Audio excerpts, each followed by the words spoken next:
Hey everyone, welcome to this morning's MPC Markets morning call, 25th of August 2025. As we saw equities run higher on Friday night, as Fed Chair was dovish on rates, as we can see Jerome Powell there. Jackson Hole, his last Jackson Hole, because he will, judging by what's been said, will be replaced in May. But was far more dovish on rates than everyone expected him to be. Really quoting, there's a few quotes here about the central bank being ready to cut interest rates soon, implying a reassessment of the Fed's policy stance could be imminent. And the labour market is now in a curious balance with rising risks to employment, which could lead to significant layoffs. So that was really a big sort of turnaround in terms of didn't really talk too much about inflation, obviously, because that doesn't help rates going down. And the Jackson Hole was very much all about rates going down. We saw expectations go up to about 90% again for a September cut, and then potentially another 2 cuts. So that obviously filtered through into the Dow being up 1. The S&P up 1.5, salvaging its week. The Russell being up 4, salvaging its week, because smaller, the smaller end of the market is far more sensitive to interest rates, and the Nasdaq still a down for the week, down 1%, but it really did pull back and salvage some of that. Salvage some of those early weekly losses as well. And we really did see that rotation out of tech, obviously into, things like the Russell and things like the Dow, the more traditional. All the technicals there swinging back to being a strong buy. And NVIDIA, curiously, ended up 1.72, and after they halted, they told their chip makers to halt production on their H20 chips, which is the one that they're sending to China. So there's obviously something going on there, and I am very surprised to see NVIDIA up there. It was down 1.5 to 2% in the pre-market, and rates obviously being a big factor in terms of money flowing back into NVIDIA. We had Google and Apple and Google and Meta potentially striking deals. As you can see, Google up 3% there. And Siri is hopefully going to be using Google's Gemini, and Meta struck a $10 billion deal with Google on Google Cloud support for their AI infrastructure.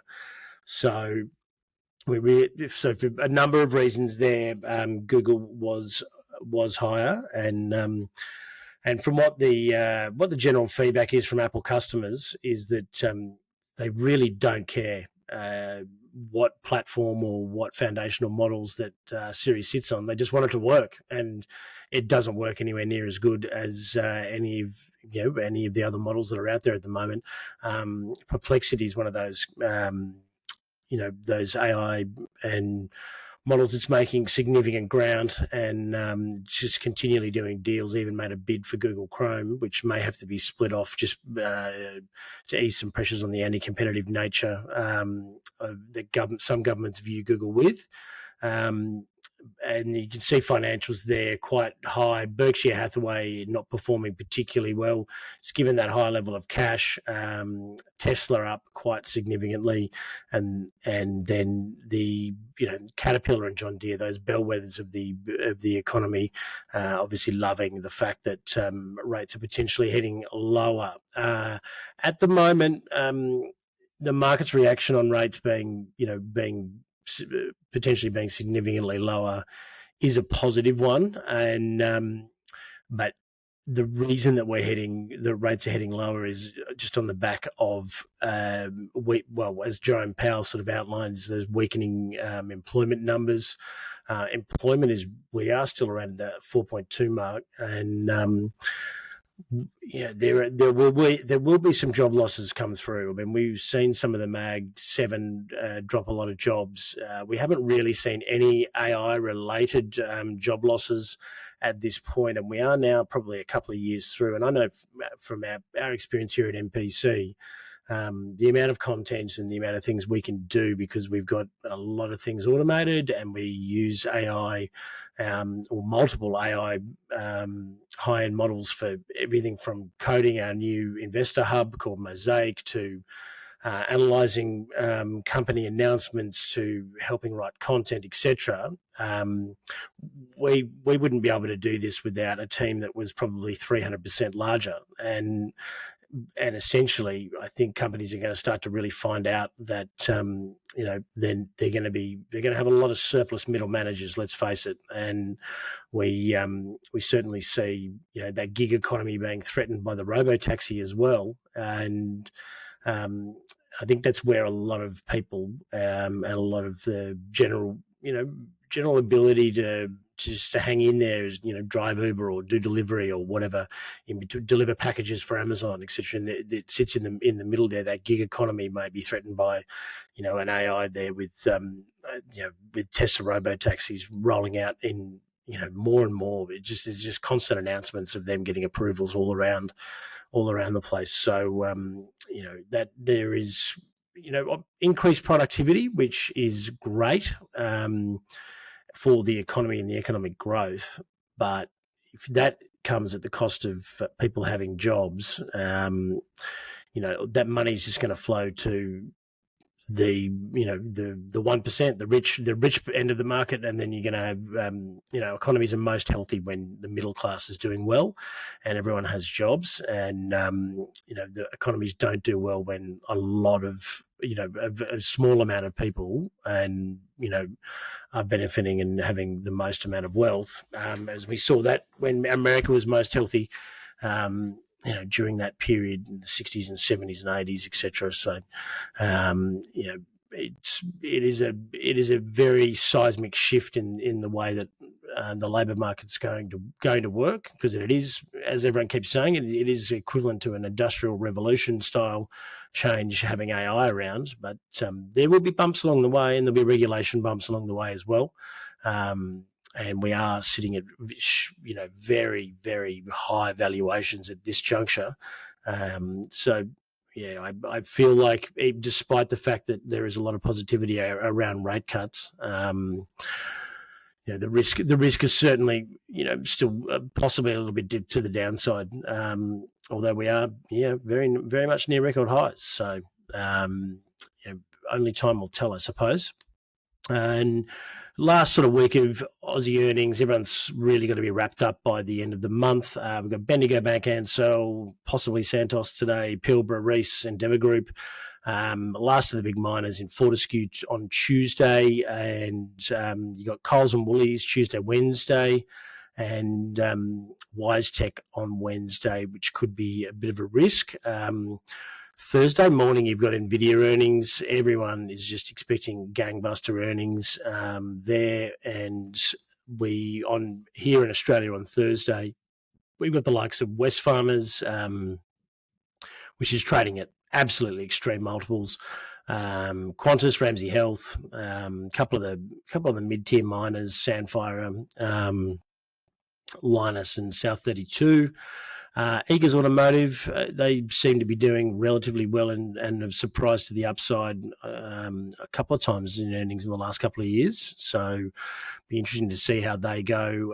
That is the old City Ford, owned by Nick Politis, who also owns the Roosters, the NRL club, and has the BYD rights in Australia, and a number of it's almost what we call here a sneaky REIT, because they own so much property. And then you've got Steadfast and PEXA. PEXA shareholders will be looking for the growth in that UK business, and because they've been very patient with management expanding to the UK. They have saturated the market here to the point where the ACCC is almost pulling them up, and that's just out of them doing a fantastic job. Essentially, it's a conveyancing business, and I think well over 90% of house and property sales go through that platform now. The UK market is much bigger, but given their market domination in Australia, I mean, shareholders have really been waiting quite a while for this UK expansion to start paying some sort of value back to the shareholders. Steadfast, it's one that is a high conviction pick for MPC. We're not really in it at the moment. However, it just keeps grinding higher, and probably expecting they're always reliable in terms of earnings. They've had a little bit of trouble in the press, etc. But I would imagine that they will be, they'll be consistent and deliver quite nicely. There's other names like Worley, NextDC that we'll have an eye on this week as well.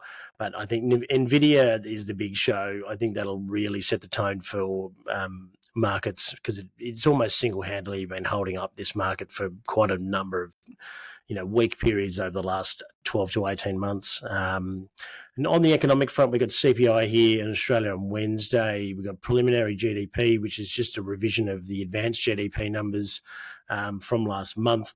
They were very high numbers last month at 3%. Any revision to the downside back in anywhere in the 2% or around the 2.5% range is probably going to raise concerns around the economic strength of the US. And core PCE again will be, that's part of the GDP numbers.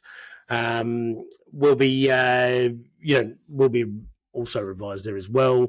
I would imagine, as I say, things are going to start falling in favour of getting the numbers we need to get rates down, as I've spoken about on many occasions on the morning podcast. But look, the SPI was up and nearly 1% back, and we hit that now 9,000 area last week.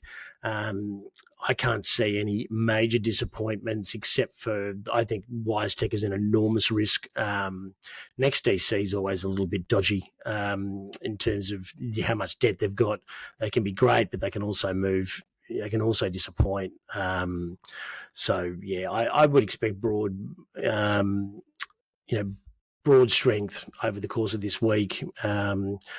I'm overall bearish, particularly leading into this September-October period, but I think after that very dovish Jackson Hole over the weekend, the market is, well, as I keep saying, there is nothing that will stop this market until we get those payrolls numbers on Friday week, and I just expect this thing to keep rolling higher until that point. And if payrolls doesn't give us a reason for downside, then that there's a potential that September seasonal weakness is at risk. But look, it does tend to stick to those seasonal moves pretty well. And look,